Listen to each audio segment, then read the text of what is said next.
I'm with British Superbike star Glenn Irwin at the Manx Grand Prix. Glenn, is it your first time here at the Grand Prix?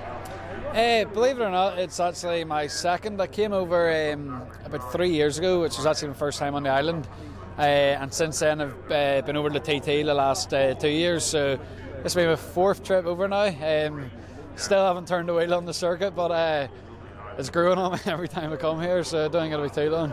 This is a bit of a recce then for the TT?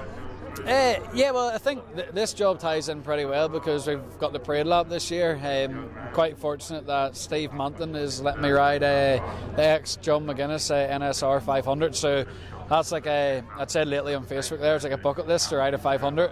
And then I thought I was doing the parade lap on a Ducati, and I'm getting to do a full lap of this place on that bike, so that's like, yeah, it's like the stuff you kind of dream of as a kid, just to tick off along with what I'm doing. And at the minute, I've never done a lap of the place. I don't really know it. I haven't studied it, to be fair, yet. I can take you a few mile in, and then I'm going to have to stick to Milky Quill's horse. So it's yeah. I think once I do that, the appetite will be really wetter, and then we can start to think about going faster in here in the future. Now, you are renowned for the Irish roads and your pedigree on those. Does the TT follow on? Is that a natural progression from that? I think if you're like if you want to call it like a die-hard road racer, you do the internationals and the TTs, like the big one out of a lot of them. But for me, I try to say like the British Superbikes is my bread and butter, and hopefully World Superbikes, and I want to be a little bit different. Where it's nearly like what Foggy and that used to do years ago. I want to be the World Superbike rider that like somehow gets permission from their team to do the Isle of Man TT, do the Northwest, maybe do the Ulster, and it doesn't mean you do it every year, kind of pick and choose, but not do it to be here or to pick up start money, nothing like that. I'm not interested in that kind of side of racing. If you're successful, that comes, but like I love winning, and I think with road racing you feel the passion from the fans a bit more, and you feel the support, and I'm a type of rider when I feel like I've got support that I kind of seem to go quite good. So yeah, look, I'd love to be here one day, but it would have to be with that mix. The circuits is always, not that this isn't priority, but the circuits is always bread and butter, and anything else is like a welcome addition. What's it like watching around here? Does it really, is it really nice to actually be back and, a bike fan? Do you know what? I've just spoke to Lee Johnson there. We were standing at St Ninians watching Bruce in the 250, and he said, I broke down at Kirkmichael the other night and had to walk away. It's like 170 mile an hour through a village.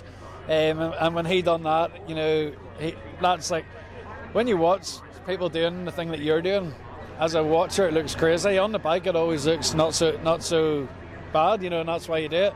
So at the minute I'm only seeing people going down St Ninians. I've stood there for 3-4 years, and it looks insane. So that's why I'm looking forward to Monday and going down there on the bike, and no doubt that's going to be me hooked. And yeah, I think the girlfriend would love me to say I'm not hooked, but I've already told her I want to stopwatch on Monday to see what I do. Now, talking about BSB, you've had an incredible start to the season, but unfortunately a really bad injury has put a halt to that. How are you feeling now you're back on the bike? You've had 3 races under your belt again. You've got 1 race until the showdown. What are your thoughts? It's mega frustrating. That's the only way to describe it. It was such a good year. A nice Northwest 200, just before I got injured. So we're banging out podiums in BSB, and we went to Northwest, we won, and we went to a test and we were second quickest and ahead of my teammate. And I genuinely believe going to Knockhill that first win was there. Confidence, in our game a lot of it's mindset, and I was going to win, and that's not being cocky, that's the belief I had, and will have again, once I recover from this. But things can turn so quickly, and we had a fracture in my elbow, a dislocation, 2 fractures in my shoulder and a dislocation, and the strength is coming back, but we have some nerve damage, and thankfully I went to really good specialists, and it's not career ending, it's not career threatening either, it's just time. It'll probably not be right till the end of the 2017 season, but saying that, it's improving day by day, and going forward, the showdown's over, but there's still 4 rounds with 10 races. There's a lot of races for me to get that first win, and if I can get that after what I've been through this year, it would be like if you looked at a graph, it would be like a high, a low and a high, and that's how I picture it, so I'll make that happen. Final question, if you were a betting man, who would your money be on for the championship this year? I've never won the Grand National, so I'm not bloody good at that, Ben. But you know, I'll go for my teammate because he's got a great package underneath him. He's great experience. He's won it before.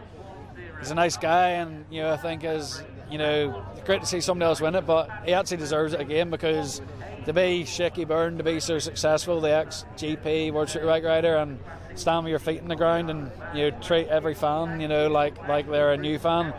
He's such a good role model. Jake Dixon reminds me like myself, and the step he's made is like the step I thought I was about to make. So in my eyes, he'll be in the showdown after Silverstone. He's got some good credits racked up, and I do think that he's young and he's a trier. He'd probably put his neck out more than Shaky. But is that the way to win a championship? I don't know. That will bring risk. But we'll go with Shaky, but I still wouldn't rule Dixon out. If I was betting, you get bigger odds than Dixon. I'd put a sneaky tenner on him and you might get a good night out of it.